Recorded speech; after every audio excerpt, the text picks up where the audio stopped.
Welcome back to another episode of the Coach's Corner podcast. Today we got James P. Friel, and this episode, before I read your bio, James, because I don't want to, a lot of people sort of say the same thing. It comes down to like the more time, more freedom, the dream. And I was going through some of your case studies and some of the people you worked with, I mean like Russell Brunson. And so you've got a pretty solid track record. So right before I get into it, if freeing up more time, if finding more freedom, and of systemizing your business is what you're after, don't hit pause, don't hit X, stay tuned. James P. Friel is an entrepreneur, consultant, and author who helps entrepreneurs systemize, grow, and scale their businesses by getting them out of the day-to-day operations of running their companies so they can make more money, have more time, and enjoy more freedom. And there's this one thing that I found on your website somewhere, go from chief everything officer to chief executive officer. And I was like, I love that. So welcome on the show. Happy to have you here. Thank you so much. It's great to be here. I appreciate it. So when I hear that, like the more time, the more freedom, it sounds like a dream. And oftentimes we get into entrepreneurship like I did, and it just becomes a trap.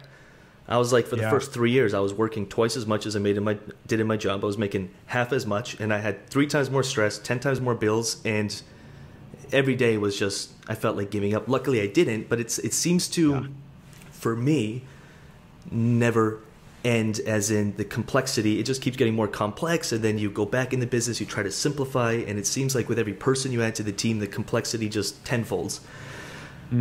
So I'm far from an expert, which I'm excited to have you here on this topic, because I know a lot of the listeners and even some of my clients were like, building a virtual team and leveraging people, if I can say that, is a big thing. And virtually and online, it seems like it's a struggle, at least for where I'm at. So yeah, it can be a struggle, and it was a struggle for me as well. Interestingly, before I became an entrepreneur, I had like side hustles and things like that for, I don't know, probably since I was like 12. But I went a very traditional route and, went to college, went to work for big companies. And, last corporate job I quit 8 years ago. And, so I've been running my own company since. But even when I was at my corporate job, I had a pretty big team that I was running, and, like about 70 people, and 5 different countries all around the world. And, and you would think that experience got me ready to grow and start my own team, because I was like, I know how to do it. And then when I was out on my own, all of a sudden I was like, wait a second, there was only a limited number of things that I was having to do there. Whereas when you're running your own business, you got to be responsible for everything. Like, you got to figure out, who is the person I need?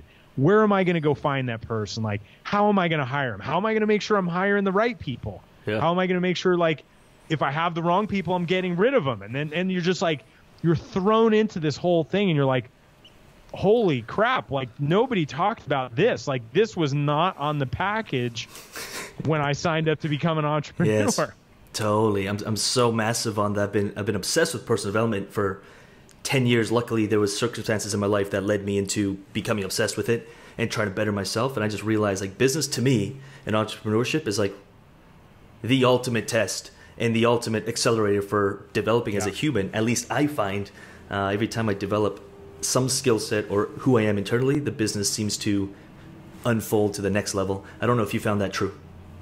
Completely. I think being an entrepreneur is one of the best incubators for personal growth and development that you could possibly imagine. Because it comes at you from all angles. Like every fear, insecurity, concern, stress, worry, anxiety, like, they're all going to pop their heads up at some point or another. And you're like, okay, and I love that, there's the saying, like, don't wish it were easier, wish you were better. Right. And I think that's as true for entrepreneurship as it is for anything else. Absolutely. Before we get into it, I want to ask you, I'm going to spit out 3 words. First thing that comes to mind, these are picked just for you, because I have a feeling you'll have a twist on them. The first word is hustle. Like, I don't like that word. I think it's overplayed. I think hustling is used. I think hustling is a poor excuse for doing something better and more effectively. I think a lot of people wear it as a badge of honor, like, oh, I'm hustling, man. And I'm like, they're like, yeah, I only slept 3 hours, like, every night for the last 3 weeks. I'm like, is that what you want? Like, you want to feel like a zombie all the time? Like, I know I don't. So for me, hustle it's not a bad word. It's just like, it's a sign that your evolution is in development. I figured you'd say something along those lines. I love it. Second word, stress. Stress is good. We grow under stress, and if without stress, we can't improve.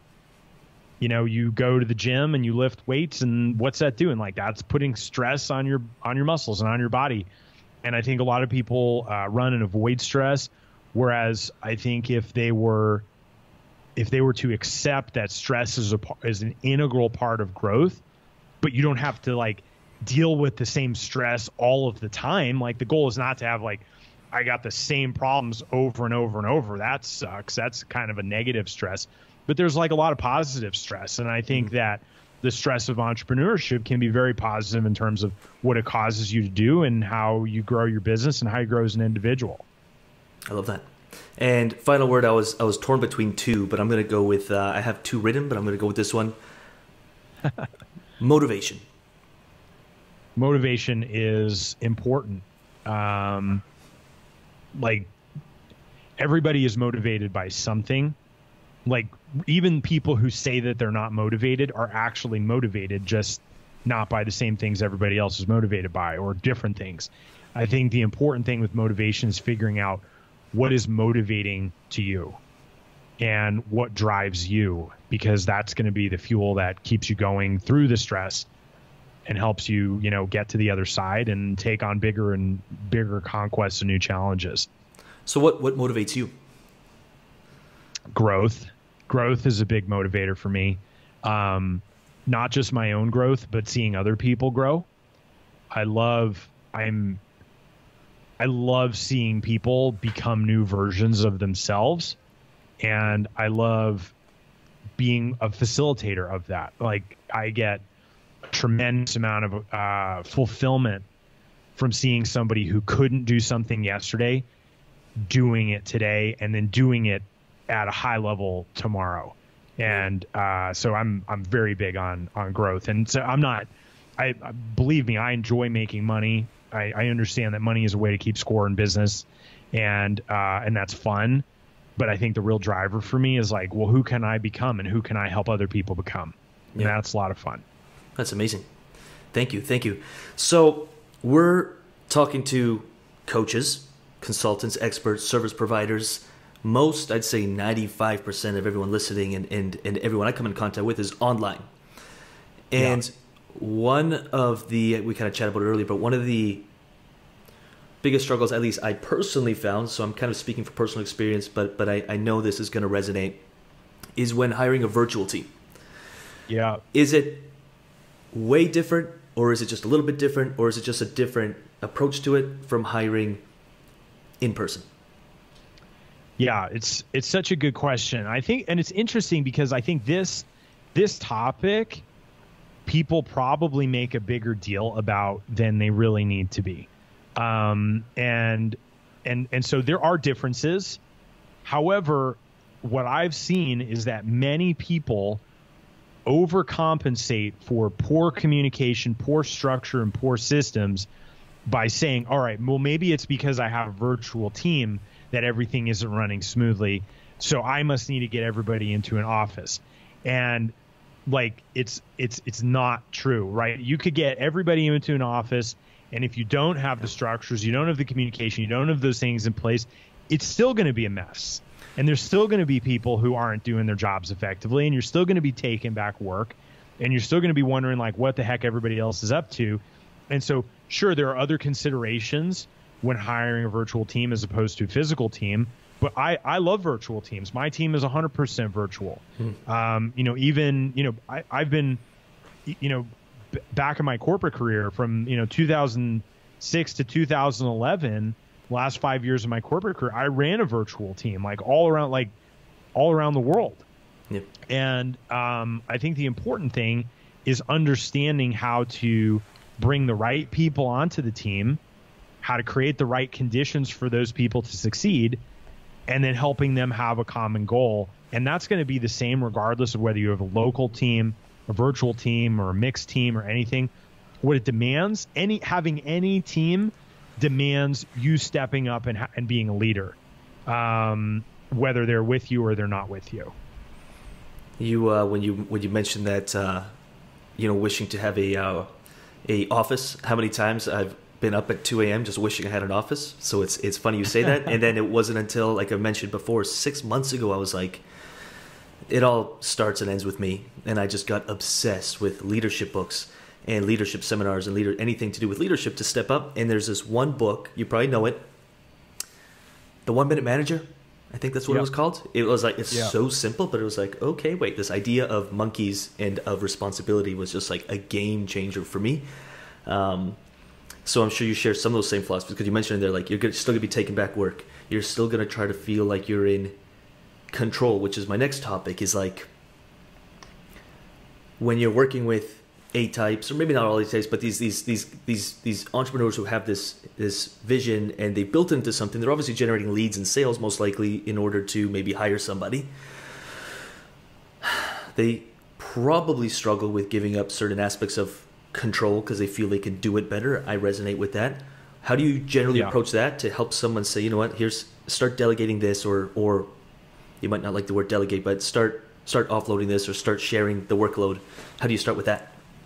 Yeah, well, the first thing I would say to you, to me, to all of my other fellow entrepreneurial control freaks is there's nothing wrong with you for wanting to control those things, right? Like we all have gotten into this on some level or another because we're passionate about something, right? We're passionate about helping our target client. We're passionate about our product and what that can do for people, or our service, or any of it. And so, like, the idea of just saying, hey, like, okay, I'm not going to do this anymore, and I'm just going to leave it up to chance and see what happens. Like, that's ridiculous. Like, nobody wants that, and that's not a good thing. And I think that delegation has gotten a bad rap in those circles because it hasn't been defined properly.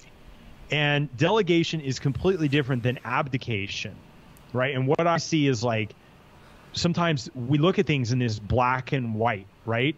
Oh, I'm either doing it all myself or I have nothing to do with it. And that's not effective delegation. It's not effective management. And certainly, if you're just something or hoping that it's going to work out, it should freak you out, right? Because that's not the right way to do it. So I would suggest that that looking at it differently is the starting point, and understanding that delegation does not mean letting go of responsibility. It simply means empowering other people to get done while you maintain accountability to the results that you're committed to. I am so happy you just shared that, because about maybe 6 months ago, I took this one kind of personal development thing, and it was all about letting go of control. And I was like, you know what? I'm down to try anything. If I lose 2 months of sales, I have enough to get us through. And I did that. And I literally started working 2 days a week. I was like, gave up all control. Let's see how it goes, just to try it. And I don't think I've ever been so depressed and so miserable. And a lot of this community was telling me, well, there's something wrong with you. If you're feeling that, look inside. And I tried it, didn't work. And when I came back, because I'm passionate, I love what I do, I realized there maybe is nothing wrong with me. I can do things better, but there's maybe nothing internally wrong with me. I just love what I do, and I have a mission that's bigger than most people can understand. Yeah, you love what you do, and you care about it. So like that's good. Like, most people would kill to love what they do and care about what they do on that level, that they don't want to just give it up, right? But the key here is that we're not giving up control as much as we're giving up the heavy lifting of doing the things that prevent us from moving as quickly as we want to, the things that prevent us from scaling, the things that are not the best use of our time, right? Because as we grow and scale, right, you go from, a one-man show to, 2 people, an assistant, or like a small team, to a bigger team and everything like that. You are constantly trying to figure out, what's the best use of my time? How can I add the most value to my mission and to the customers and to the people that I serve. And it's not going to always be, okay, I do my own scheduling, I do my own travel booking, like I do, and those are like, administrative level things. But as things progress, you're doing that at a higher and higher level, because you've got to say, well, I wear two hats all of the time, and every one of us needs to wear two hats. The first hat is I am the CEO of my company, right? That's my one hat. The second hat is I'm a specialist in some area, right? And as the CEO, I need to make sure I'm getting the best use out of James, the employee, that I possibly can. And if I've got him doing things that like make, I could easily pay somebody $20, $30 an hour to do, and James is capable of making thousands of dollars an hour, like what am I doing, right? Like I'm mismanaging that resource that I have. And so we've got to recognize that both of those roles are really important, and we can't misuse the resource of us as a key employee. And when we're doing the things that we shouldn't be doing, we're literally mismanaging our resources, and we're causing ourselves to not grow as fast as we can, becoming bottlenecks, getting in the way of things happening. And you asked about stress before. One of the things that stresses me out is, am I slowing myself down? Right? Like that's stressful to me, right? I'd rather deal with other issues than think like, oh my God, I'm getting in my own way because I'm doing things that I shouldn't be doing. Yeah. I was in, I'm still learning this, because oftentimes I'm doing a check and I'm like, oh yeah, I think I'm the bottleneck in this process. Oh yeah, I'm getting in thinking I'm helping, but I'm actually not. So I've got a long way to go. But my big realization, because I have a massive ego, was business was doing well. It was well. And then I went down to Mexico to take a month off, and I barely worked. I mean, I was doing the hype stuff. I was doing the marketing. I was doing some podcasts, and we had the best month ever. And that my ego was like, wait, maybe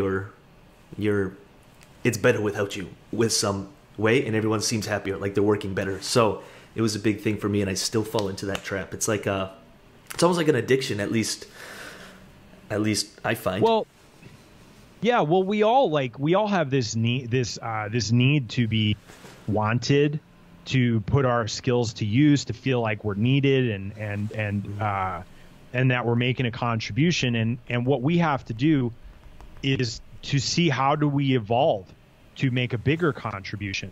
One of the things that I have as a goal is that I'm not needed I am setting things up on a regular basis so that I'm not needed. We have a 3-letter acronym in my company, JNN, James Not Needed, right? And I know that we are successful when I'm not needed, because when I'm not needed, that means I can be focused on the future. Like I can be focused on the next thing. I can be out there building relationships. I can be out there identifying new opportunities. I can be making sure that we're growing into the future, as opposed to just servicing the present. And that's very liberating to change that focus.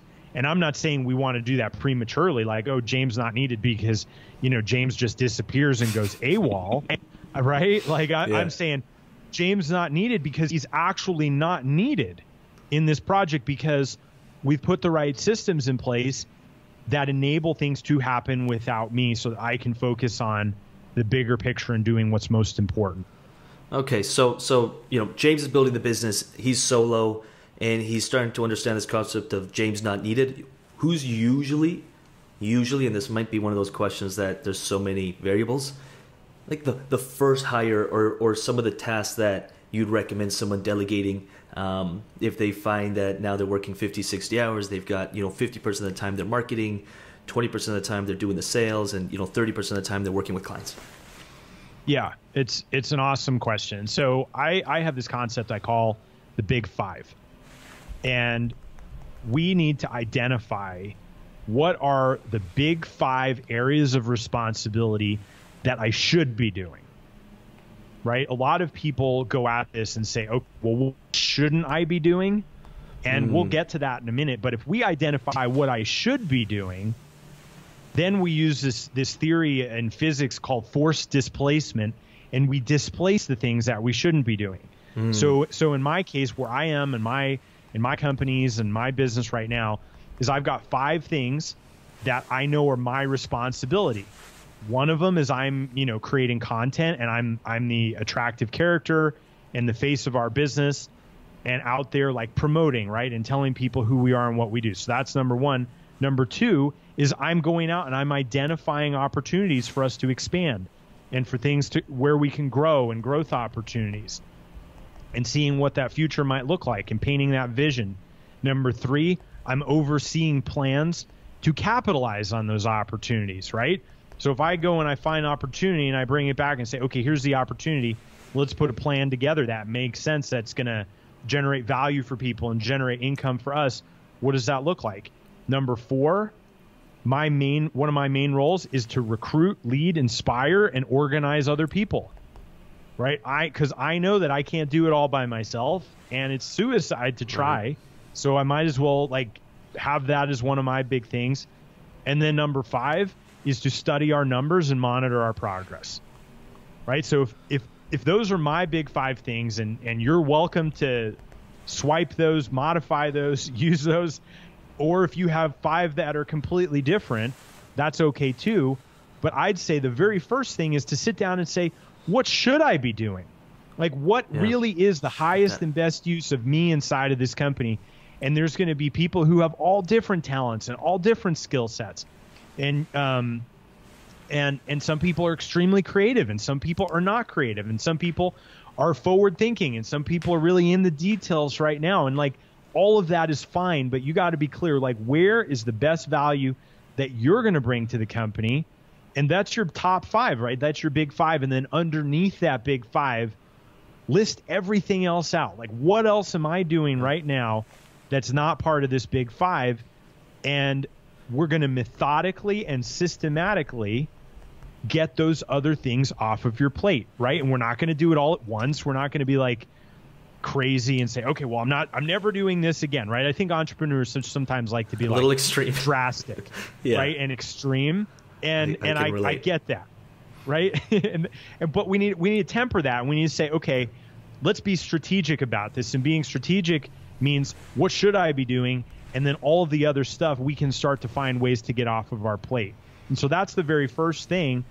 And then once you have that list put together, you start grouping those things, right? Okay, all the other, from 6 to 26 or 6 to 106, whatever comes below the big 5,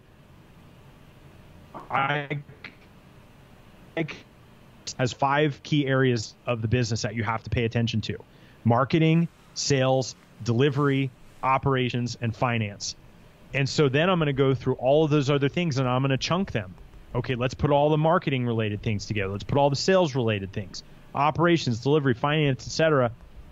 And I'm going to start seeing patterns. And I'm also going to start looking at it and saying, okay, well, if I were to hire somebody to do some of this stuff, how much would it cost me?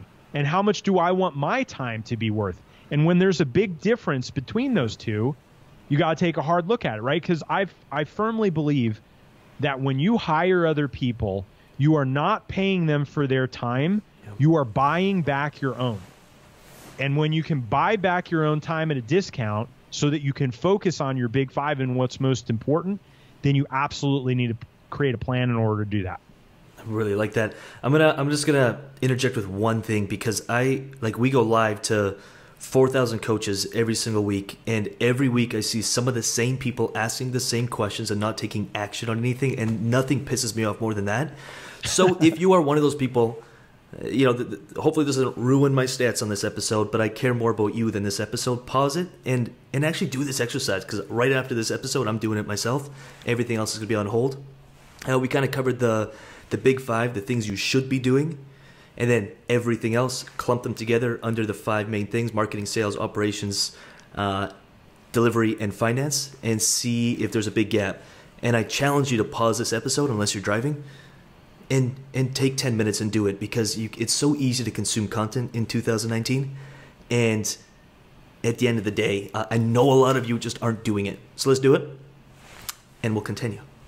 Sweet. Awesome. I had to say that. I it was love like that. bubbling. No, I appreciate the fact that you did, because like nothing changes until you start doing things differently, right? And this exercise becomes a fundamental blueprint for you to actually make the change and figure out who you need and figure out what they're going to be doing and how everything is going to work. And you never see somebody build their dream house by just having a bunch of trucks pull up to the lot and start slapping pieces of wood together, right? Yeah. Right? You go to an architect, you sit down, you create a blueprint. They're like, okay, here's everything we're going to need. Here's what the design looks like. And then after all that's built and planned out, then you're like, okay, now we start building, right? But as entrepreneurs, we're like, okay, let's go get it. And the only time we feel like we're taking action is like when we're like, nailing 2x4s to each other. And it's like, wait a second, we need a freaking blueprint here, guys. Like we need a blueprint to help us understand where we're going and what we're building. And if we don't, you're going to build it and it's going to be sloppy, or you're going to build it and it's not going to work, or you're going to build it and you're going to hate it, or you're going to hate your life. And so this is the stuff, taking 10 minutes, like pausing this and taking 10 minutes right now and doing it, yields tremendous benefit further down the line, because it's directional and it's strategic and it helps in so many different ways. It's huge. And I'm sure, James, you have charged $1,000, $10,000, $20,000, $50,000, $100,000 to, potentially go in a company. And this is probably the first thing he's doing. So this is actually worth, like, just treat it like it is. And I'm going to be doing this. This really inspired me because it's a different take on something. I'm sure you hear this, James. I can't afford to hire someone. Yeah. What do you usually say? I'm guessing you would do this exercise to see where the gap is, of course, and is it worth hiring? But if it's determined that, the gap is big enough for you to hire someone, I don't know where sales could be for, I don't know, like 20 grand, 30 grand. I don't know what the profit margins are. I'm sure there's a lot of variables at play, but do you usually find people are just afraid to, like, they want to pocket it because it's the first time they're actually, spending $4 or $5 grand a month to hire someone, or $2 grand or whatever their first hire is? What do you usually see happens? Yeah. So first of all, we do start with this exercise because it's a foundational exercise and it puts things in black and white. And I think a lot of times when people say, I'm afraid to hire somebody, it's because they're only looking at one side of the equation. They're looking at the expense that they're going to pay that person. They're not looking at the cost of what not hiring that person is actually costing them. And in this particular example, if you want, wherever you are, you want your time to be worth, $150 an hour, $500 an hour, $1,000 an hour, whatever it is, you can't possibly get your time to be worth those things if you continue to treat your time at a $20 an hour thing, right? And if you've correctly identified your big five, and I know for sure this is where I add the most value. And nobody I've ever talked with has not been able to at least tell me a couple of the things that should be on their big five. And so I asked them, I'm like, okay, if you were to spend 80% of your time on your big five, how much more money do you think you can make? How much faster do you think your business will grow? And everyone's like, oh, it'll grow a lot faster. I'm like, okay, then what we have below the big five here is really not worth your time, is it? And they're like, oh my God, it's not worth my time. And so that, I think awareness is the first step in this. And it's hard to get aware of something until you actually see it in black and white. And going back to your earlier comment about, like, that fear of giving up control, we fear giving up control because we don't have the specifics of what delegating looks like. We fear hiring people because we can't afford it until we realize that it's actually costing us more money to not hire those people. Just hitting and that so ceiling. I think I think sometimes we're just like, we're trying to do all the math in our heads. And these are complex, challenging, difficult problems that we need some simple frameworks and exercises to get things out of our heads so we can see them clearly, right? Because if you're smart enough and motivated enough and passionate enough to start your own business and provide value to the world through a product or a service, you're certainly smart enough to be able to, like, figure out what is the best use of my time. And if you don't know for sure, ask other people around you, like, what are my strengths and where do I shine the most? right? And everybody in your circle is going to have a tremendous amount of things to say about that, and pay attention. Yeah, I really love that. That's a game changer. That's huge. What are, and I don't, you could share as much or as little as you like, maybe one or two things. It can either be from your experience or something you see, but some of the big mistakes. I'm really big on trying to learn from someone's mistakes because I can put them on my radar, and if I feel like I'm entering that realm, I'm like, wait, this is obviously a pattern, this is a mistake, let me go around it, or just stay aware when I'm crossing the waters because it's something might happen here. What are maybe one or two of the biggest mistakes that sometimes just, I know I have my own of trying to do this, but like demolish the team or just ruin everything, like almost have to pick the pieces back up and start, like these business hazards when growing the team? Yeah, well, I'd say one of them is, without a question, trying to hire somebody just like you. You're like, oh man, if I just had, we've all felt this at some point or another, right? If I just had a clone, if there was somebody just like me, then everything would like be magical. And we don't want people just like us. We all have strengths and we all have a ton of weaknesses, like myself included, right? I'm not coming here telling you that all I have is strengths, right? I got a ton of weaknesses, just like everybody does. And when we think, okay, I got to hire people just like me, we create this incredibly lopsided situation where like now everybody's kind of good at one thing and everybody has all these weaknesses and sucks at everything else. And the goal with hiring is, like, the way that I look at it is like playing that game Tetris, where there's all the little blocks falling from the sky, and some blocks are square and some are like the little L shape and some are like the zigzag. And there's no block that's like better or worse than the other block. It simply depends where are they going to fit, right? And how are they going to fit together? And so what we need to look for is people who are going to fit in and complete that row of Tetris, right? So what you might need is completely different than what I might need, because what you're good at and your weaknesses are different from what I'm good at and my weaknesses. And I think that when we think we got to just find somebody just like us, then we're going to wind up having like the Tetris with all the zigzag looking things. Yeah. And you can't complete the row if you just have the zigzag looking things. Like eventually it's not going to work. And so I think that's a foundational thing to keep in mind.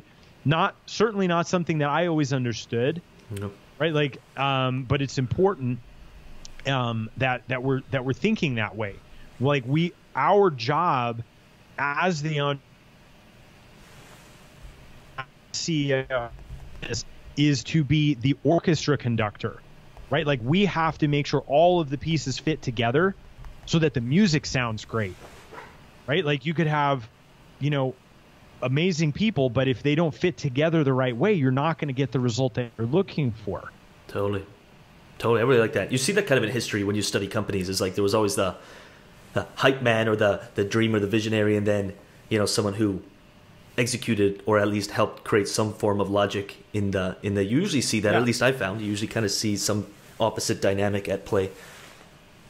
Yeah, absolutely. I'm a big baseball fan. Like I love baseball. I played baseball. If you had a team of pitchers and you had no outfielders, no infielders, no catchers, that would be a horrible team. Even if you took every great pitcher in the entire major league and put them on one team, you'd have a horrible team. It'd be a pretty bad team. So I'm going to challenge or just pick your brain on just one thing, because I know some people may be thinking this, just trying to get into their heads, is what would you say to someone, they're starting, maybe they're 6 months in, 12 months in, they just maybe built some systems for lead generation and, they're doing some sales and they're just starting to kind of creep towards it. Is it too early, or do you find people try to hire too early because they just don't want to work as much, or they're being inefficient? Like, would you tell someone who's just starting before you hire, maybe cut out like the 80-20 rule, and what are you doing that's to find some time instead of being scattered and all over the place and just trying to find someone to delegate the stuff you don't want to do? Yeah, definitely. So I have a framework I call the DADD framework. And the way that it works is like any any single thing that we need to be done should be like run through this framework. I don't know, it's a weird analogy, but I don't know if you remember The Price is Right, and they had this game at the end called Plinko, and it was like the guy would like drop like this disc in the top, and it would like kind of find its way to the bottom. If you don't remember, it doesn't even matter. But it's like this weird game, and Plinko, right?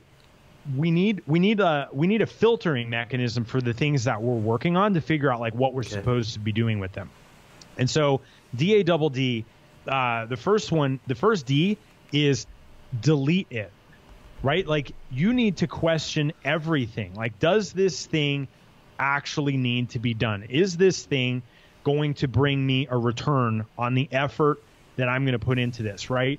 It doesn't matter if you're a solopreneur, and an executive assistant, or you have 100 people on your team. If people are working on things that they shouldn't be working on, like that's a big problem, right? Like people should not be working on things that are not adding extreme amounts of value, that they're not revenue producing, or they're not, saving expense or something like that. So the very first question I ask is, does this thing even need to be done, right? The second thing is, okay, if it needs to be done, and it needs to be done on a recurring basis, or it can be predictably done, then let's automate this. Can we automate this thing, right? I want to automate it if possible, and not everything can be automated. Some things can be automated 60% of the way, but they still need manual involvement. Some things can be automated 100%. Some things can't be automated very easily at all. But the next thing I'm going to ask is, okay, can I automate this thing? And then the third thing I'm going to ask is, okay, can I delegate this, right? Like I'm not thinking about delegating until I've already decided that it needs to be done. I've already figured out that it can't be automated, or the pieces that can't be automated have to go off somewhere. And then the third thing is, okay, now let's talk about delegating it, right? And so if I, to answer your question specifically, if I'm the guy that's 6 months out and I'm just like, man, I just want to hand a bunch of stuff off, I'm going to run through that filter first. I'm going to say, okay, do I really have to be working on all of these things in the first place? Because, if I don't, then I shouldn't be working on it. And neither should anybody else, because then I'm paying other people to work on stuff that doesn't need to be done. It's ridiculous. And so then the last D in the framework is, once we've decided we're not going to delete it, it can't be automated, can't be delegated, then we do it, right? And then it's on us. And so I think that framework helps people evaluate things. And so going back to what we had talked about originally with the big five and those of everything else below the big five, one of the next steps in that process is running all of those things through this DADD framework to say, well, what can I just immediately get rid of? Or what can I automate? And then we're left with the things that I'm going to need to delegate. And that's usually a smaller list. And that helps people maintain clarity and maintain focus, and also make sure they're not wasting money and resources on paying somebody to do something that they probably shouldn't. Like 42 minutes in, and I'm so excited to, as much as I love chatting with you, I'm just like excited to get off and run things through. I hope everyone listening is as well. Delete, automate, delegate, and then if you must, do it. I love that. I could talk to you for 3 hours, but I'm going to make sure that I respect your time. What's I ask everybody this question. You're welcome to take a minute or two if you need to, but if you were to go back 8 years ago or 7 years ago, whenever you started this journey out of the corporate world, and you're in your, I'm making this up, I don't know if this is true, but you're in your apartment or your house, and you're on the computer, you're trying to figure this out, you're facing a lot of stress, frustration, possibly bills, possibly not, who knows, but all the external stress. You're in your first year or 2 years, which I think is the most vital to build momentum. If you can make it past that and like build a little momentum, it becomes easier, at least from what I found.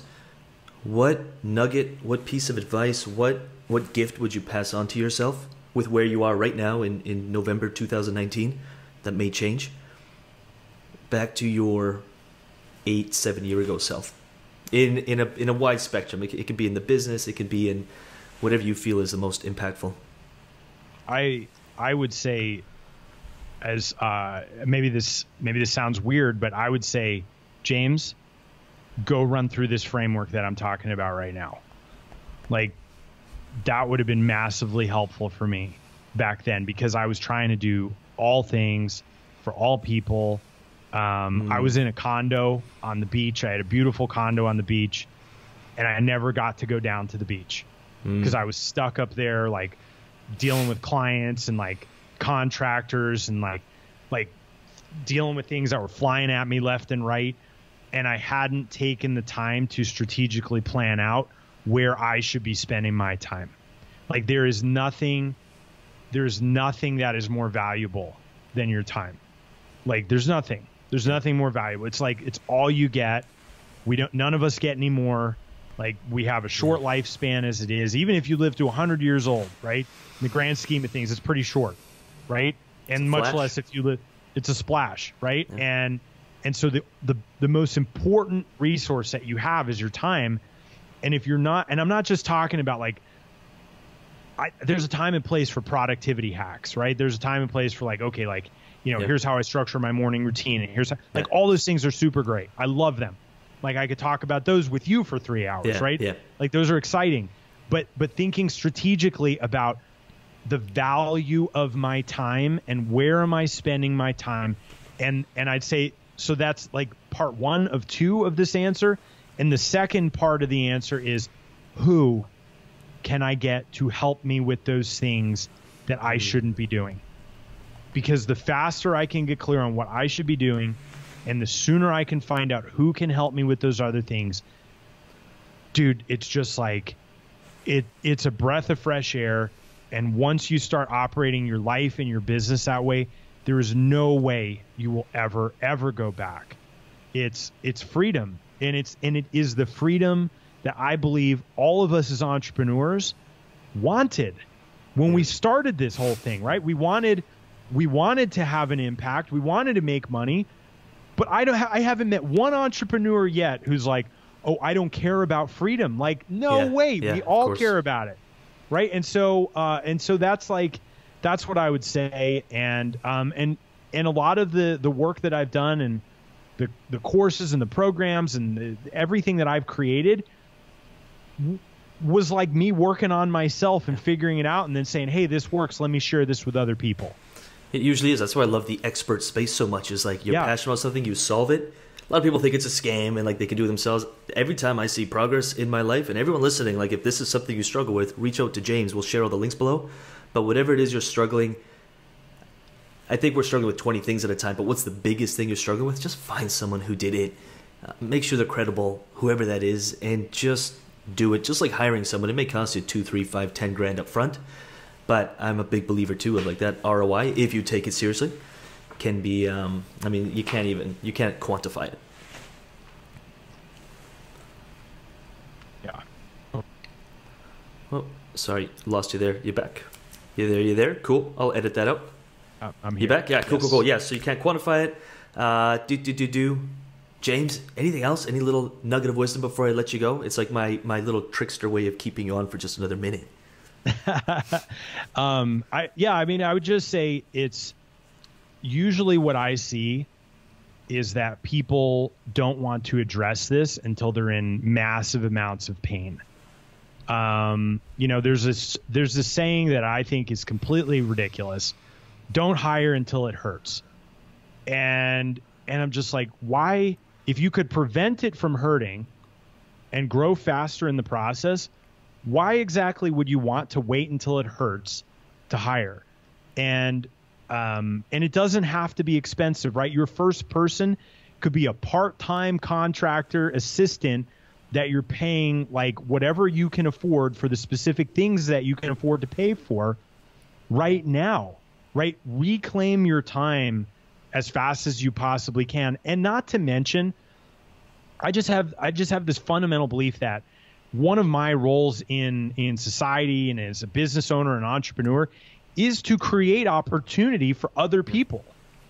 And if I'm refusing to hire other people, how am I creating opportunities for those people? Like, I get a tremendous sense of joy from knowing that I get to pay people who are helping me add value to the world, and in so paying them, I'm adding value to their lives and into their families. Yeah. And we rob ourselves of that opportunity when we don't just when we don't allow that abundance to flow through us. And so I would say, in closing, that's something else to consider. It's not just about you, right? It's about the people that you have the opportunity to serve as your customers. And if you're truly expressing yourself as a leader with these people that you're hiring, you're enriching their lives in more ways than you can possibly even imagine. And that lights me up too. And I think everyone I've talked to who has the opportunity and really has that mindset shift, it's tremendously satisfying, and it expands abundance, right? And the universe and everything is constantly expanding. And when we constrict, we don't allow that expansion to flow through us, and that's what keeps us stuck sometimes. I love that. James, this was so inspiring for me. I truly hope that anyone who's listening to this, it was just as inspiring. If they want to learn a little bit more about you, check out what it is you do. We'll put your website, but anything that you would steer them towards if they're interested in building out a team and what you have to talk about. Yeah, absolutely. So a lot of this stuff that we talked about up until 2 or 3 months ago really was only conversations I was having with my high-end clients, like the people who were paying me, $40K to like come in and implement stuff in their business and stuff. And I was like, you know what? There's so many people who need this stuff. We created a course called Hiring Like a Boss, and it's awesome. And it's got everything you need to work through all these exercises. It's jamespfriel.com/hiring. I'd love to have, anybody participate in that, and it will make a massive difference. So that's a great place. And if you're listening to this and you're just looking for, other resources and stuff like that, my website's got, some free downloads and trainings, and I've got my own podcast, which I believe you're going to be on soon, called Just the Tips. Those are all ways to engage. So awesome. I'll put all the links below. You got a book too, right? Is it to do with this, the book? I honestly have not looked at it. Yeah, so the book is in progress. I have written chapters in another book. Cool. But yes, the book is all about systems, and people are a huge component of systems, and so I'm pretty stoked to get that released next year. So cool. When that book comes out, make sure you email us, because I'll put the update on the bottom. I don't do affiliate links, so everything just comes from anyone listening. It's not for me to make money. It's literally to share this wisdom. So I'll have all the links below. And with that said, James, thank you so much. Thank you. I appreciate you having me, and it's been a pleasure. When did wanting more become such a bad thing? I've always lived my life with this simple philosophy that when everyone is going left, you go right. When everyone is doing things one way, you go the other. You do not conform. You do not blend in. You do not blindly follow the masses. For as long as you stay a sheep, you will never get what you want. Now, all I'm asking you is that you go after that thing you want with a relentless drive, no matter what anyone thinks of you, no matter what the world says of you, no matter how you feel or how tired you may be, you go after it like your life depends on it. The only question I have for you is, are you willing to do whatever it takes?